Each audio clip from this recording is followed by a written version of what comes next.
We're going to talk about that god dang phone today. You need to put it down. You need to look around and appreciate the things that are around you. Appreciate nature, appreciate the trees, appreciate the grass. We've starved ourselves of the beauty of nature and the beauty of like fresh air and sunlight, in all honesty. A lot of people all year round will just stay inside and stay glued to the screen, primarily phones nowadays. And they associate outside with discomfort and the unknown, therefore scary, fear, and all these bad things. But we have starved ourselves of real dopamine. That's learning new things. That's pushing ourselves beyond our boundaries. That's getting a little bit uncomfortable. That's training past failure in the gym. That's trying to learn a new discipline. That's trying to learn a new skill. It's just studying. It's staying in conversation with people. It's engaging with people and really connecting on an actual human level. A lot of interactions that we see in everyday life out in public. I mean, pay attention. There are a lot of people who lack the basic ability to actually make small talk, especially people around my age specifically. You know, I'm 24. I remember a time, maybe early on in college, that it was a kind of a meme on the internet. Like, you know, small talk is stupid. Small talk is dumb. Why would I want to talk to strangers? Blah, blah, blah. Stuff like that. And, you know, at the time, I kind of bought into it. It kind of made sense. I was like, yeah, why would I want to waste my time talking to strangers? Like, I don't know them. They don't know me. They don't understand me. They don't have the same views. They don't have the same beliefs, whatever. But, you know, human connection, guys, is very important. You know, human connection, we're going to learn stuff. We're going to realize that vast majority of the population is actually not out to get us. They're not out to tear us down and rip us apart and sabotage our lives. People actually do, in general, want to see other people win. But for whatever reason, and there's many, it all can boil back down to that goddamn phone. We've all experienced it one way or another. And a lot of the times, though, we don't even experience it directly. Some sort of criticism, some sort of backlash, some sort of disagreement on the internet. Somebody telling us what to do. Somebody telling us not to do this, but to do that instead. And for a lot of people, they experience this through other people's posts, other people's content. And by reading the comments, they see a post that they really like and they really agree with, but then they go in the comments and all they see is people bashing this person, making jokes about this person, you know, this, that, and the other. And they think, oh, well, this comment has 10,000 likes. So yeah, I mean, yeah, I guess I don't like what I just saw. I don't like this video. I don't like this creator anymore. I got to go with the flow. I got to suppress what I truly feel and what I truly believe so other people will like me. I have to act like somebody I'm not.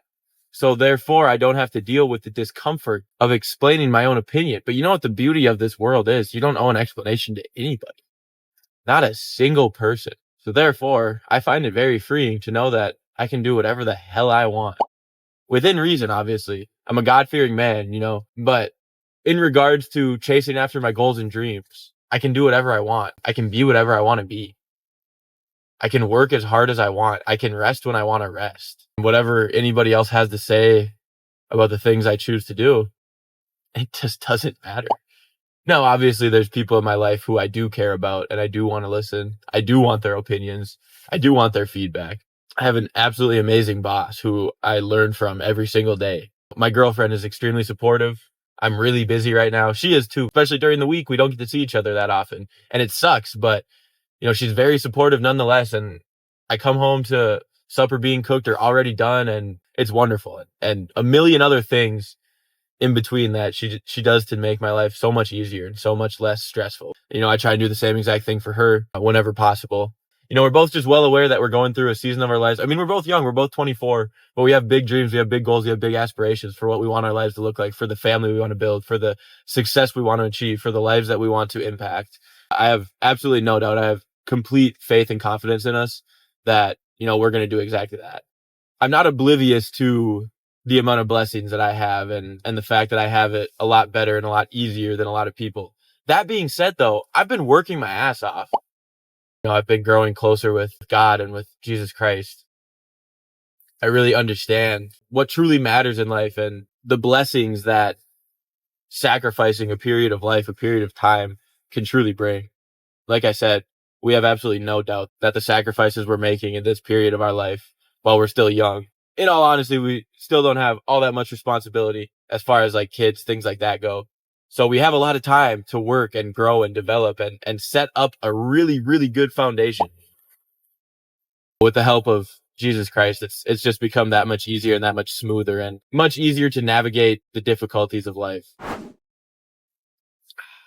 Anyways, though, it's okay to be busy, and it's perfectly fine to not get to scroll on TikTok. Start using your phone for good.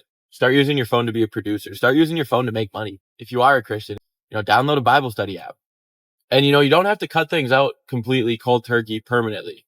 I removed almost all apps from my actual home screen. So now they just sit in the app library. So I have to scroll all the way back to find my social media apps and things like that. So they're still there. If you need to go look at somebody's post or you need to, whatever, they're there, but you don't look at them every single time you open your phone. And turn your notifications off too. Turn your notifications off. Our phones buzz and ding and vibrate, whatever, constantly, all the time. Notifications for freaking everything. You get notifications from McDonald's app, the Casey's app. Like, why am I getting notifications from a gas station? I don't need that. And Instagram and Twitter and Snapchat and all these apps started to throw out notifications like, oh, this person who you may know is on Facebook. Like, good for them. No shit, they're on Facebook. Billions of people are on Facebook. I don't care that they're on Facebook. Quit freaking making my phone ding.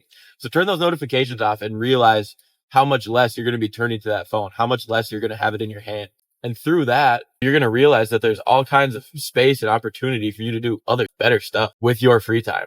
Another thing that people say is that they just don't have the time. Their schedule is so busy, but it's just not true. I'm well aware people are in very tough situations, but vast majority of people just don't want to reclaim their rotting time, their scrolling time, the time that they're wasting, because it's comfortable.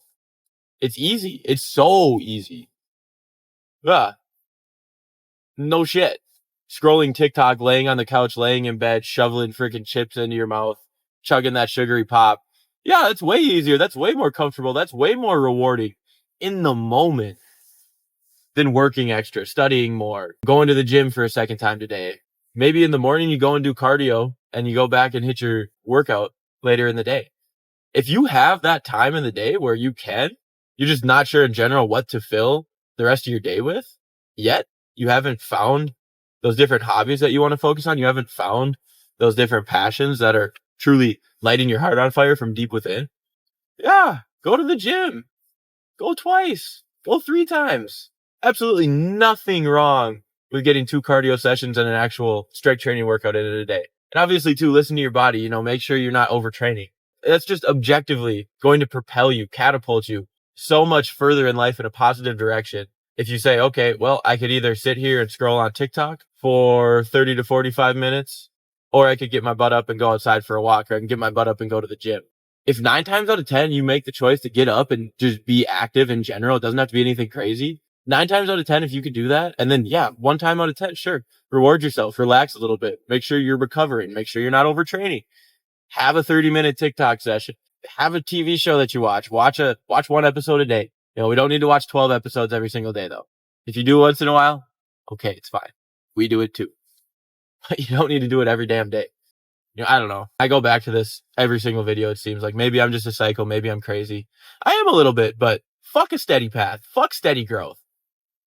I want exponential growth. I want fast growth. I want quick growth. I never want to stop changing and evolving.